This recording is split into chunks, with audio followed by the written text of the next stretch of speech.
Kwame was tired of walking from office to office with his old, faded CV tucked under his arm. Tired of hearing the same line every day? "We'll call you." He was a young man with dreams bigger than his pocket. The last job he had was selling second-hand clothes at the market, but that too collapsed when the shop owner packed up and traveled abroad. Since then, Kwame's life had been a daily routine of job hunting, dodging his landlord, and praying his shoes wouldn't finally fall apart on him.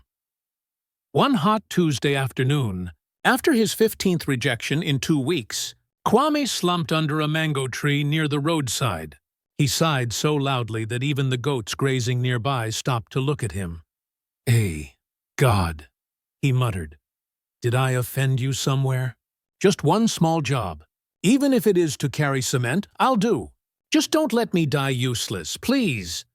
As he was lamenting, his phone buzzed. It was his friend Kojo, a mechanic in town. "Kwame, where you day?" "Where else?" "Job hunting. My legs don break sef. Come quick to East Legon side. I hear one big man they find a driver. If you fit drive well, today be your lucky day." Kwame's eyes lit up. "Driver? Hey Kojo, you know say driving is the only certificate I truly hold. I dey come now. He dusted himself, borrowed trotro fare from a woman selling oranges nearby, with a promise to pay back, and rushed to East Legon. The mansion stood like a palace, white walls, tall gates, and security men who looked like they were trained to catch bullets with their teeth. Kwame swallowed hard, but walked confidently to the gate. The head guard eyed him from head to toe. "Yes, what do you want?" I came about the driver position." "Please, sir," the guard chuckled. "You? With those your lean shoes?" Kwame forced a smile. "Sir, shoes don't drive cars. Hands and brain do." The guard squinted at him for a moment, then waved him inside. Inside, the compound looked like something from a movie. Polished cars lined up, flowers neatly trimmed, a swimming pool glittering in the sun. Kwame's jaw dropped so wide, a fly almost flew in. He was directed into the living room, where he met Mr. Mensa, a tall, serious man in an expensive agbada. He was sitting with his wife, Madame Gloria, who wore so much jewelry that even the chandelier looked jealous. Mr. Mensa didn't waste time. "Young man, can you drive?" "Yes, sir. Manual, automatic, even if you bring spaceship. I'll try." Madame Gloria rolled her eyes. "Talkative. I don't like talkative people." Mr. Mensa ignored her and tossed his car keys. "Prove it. Drive me to my office."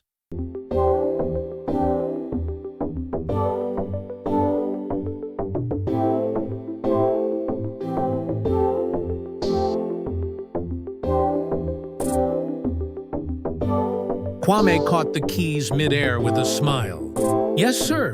He walked proudly to a black Lexus parked in the yard.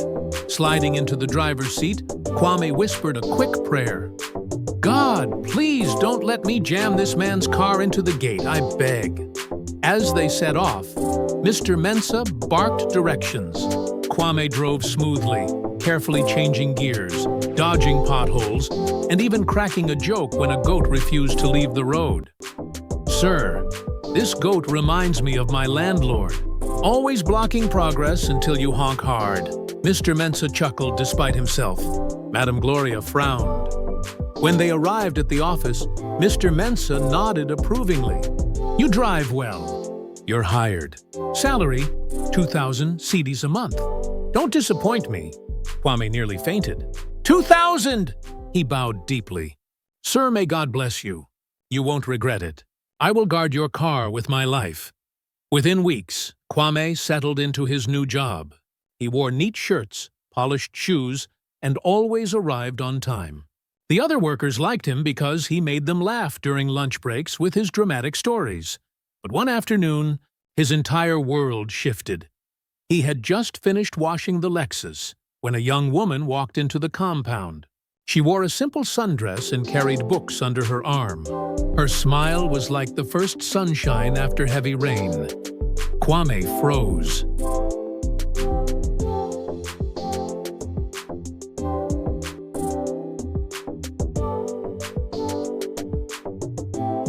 The sponge still in his hand.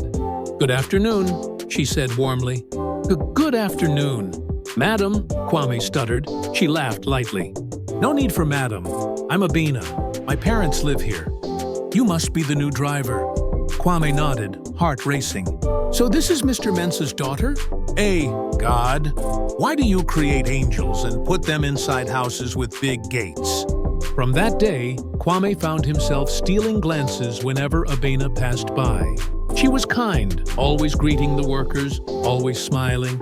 Sometimes she'd even chat with him while he polished the car. One evening, as he drove her to university, she asked casually, "Kwame, do you always make everyone laugh this much?" He grinned. "It's my only wealth, madam. Sorry, Abena. Since money is scarce, I share jokes instead." She laughed so hard that tears filled her eyes. And in that moment, Kwame knew he was finished. He was falling in love with the boss's daughter. But in the back of his mind, a question whispered, "Her parents, will they ever accept a poor driver as their daughter's love?"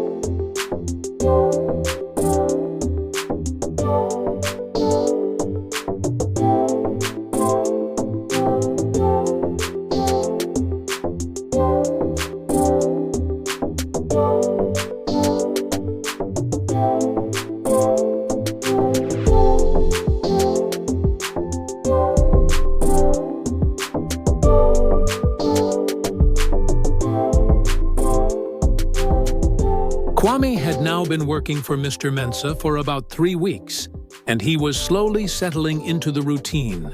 Every morning, he polished the Aston Martin until it gleamed like a mirror.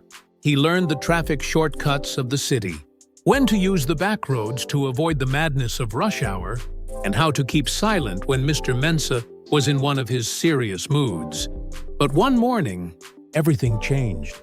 As he parked the car in front of the mansion, the front door opened, and out walked a young woman carrying a handbag that probably cost more than Kwame's entire yearly salary. She was elegant, her steps light, her laughter ringing like a small bell. "Kwame, this is my daughter, Abena," Mr. Mensah said casually. "You'll be driving her to university when I'm busy." Kwame's heart did a triple backflip inside his chest. He managed a bow, stammering, "Good morning, madam.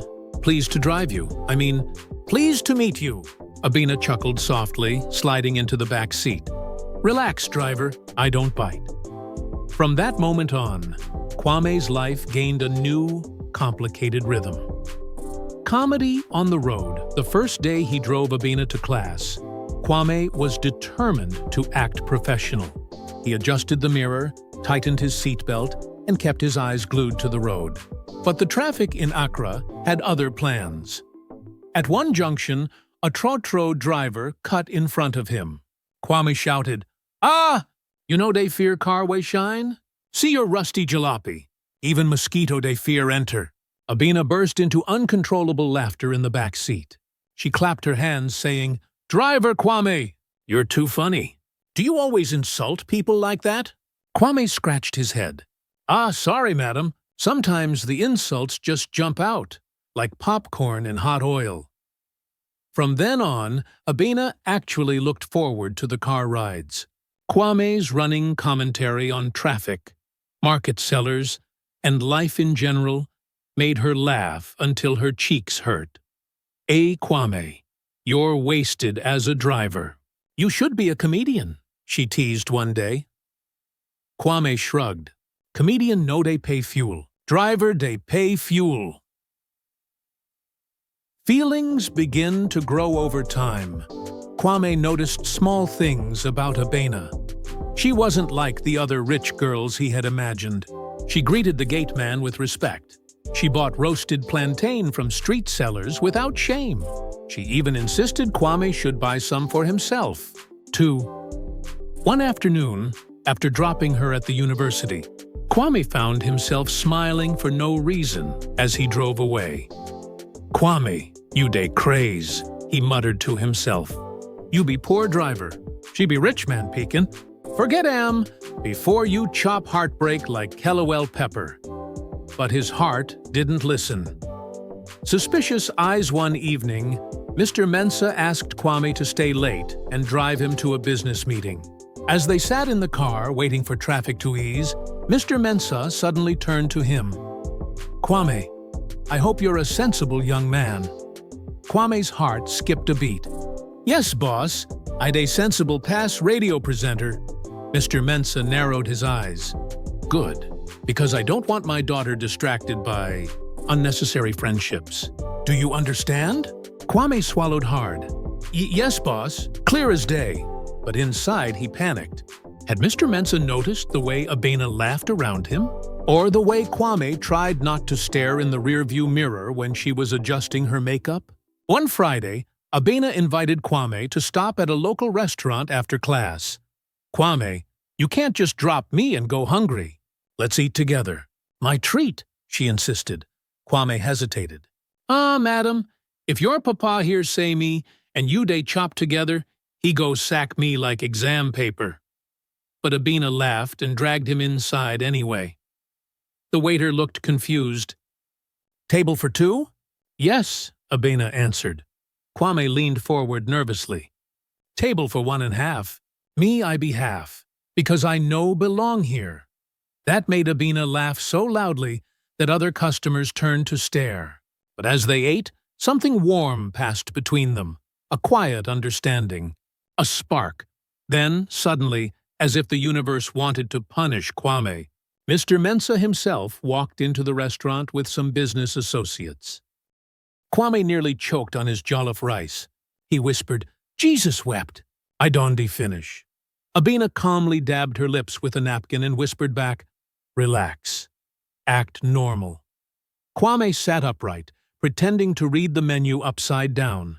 But Mr. Mensah's sharp eyes scanned the room and landed directly on them.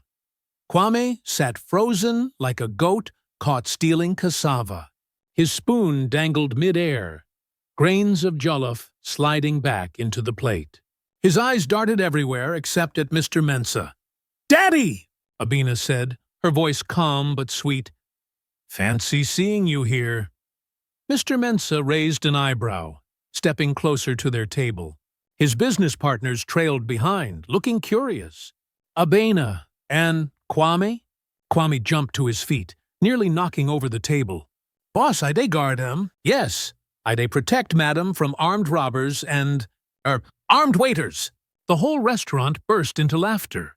Abena covered her face, giggling. Mr. Mensah's lips tightened, but he forced a smile for his friends. Excuse me one moment, gentlemen. He pulled Kwame aside. Driver, what exactly are you doing here eating with my daughter? Is this part of your contract? Kwame stammered. Boss, food no get class. Jollof rice no ask me whether I be rich or poor. Na hunger carry me come. Mr. Mensah glared at him for a long moment, then muttered, This better not happen again. Kwame nodded so hard his head felt like a drum. But as they drove home later, Abena couldn't stop laughing. Kwame, you're too bold. Do you know how you looked when you said hunger brought you? Even Daddy almost laughed. Kwame shook his head. Madam, I for resign before I go chop big problem. But in his heart, he knew it was already too late. He had fallen for her. A secret bond over the following weeks. Abena and Kwame's bond grew in small, secret ways. She'd slip him meat pies when her mother wasn't looking. She'd send him playful texts like, Driver Kwame, have you insulted any Trotro drivers today? Kwame, in return, sent her silly voice notes imitating traffic police. Madam, you dey carry overload of beauty. I beg park for one side. Abena laughed so much, her friends grew suspicious.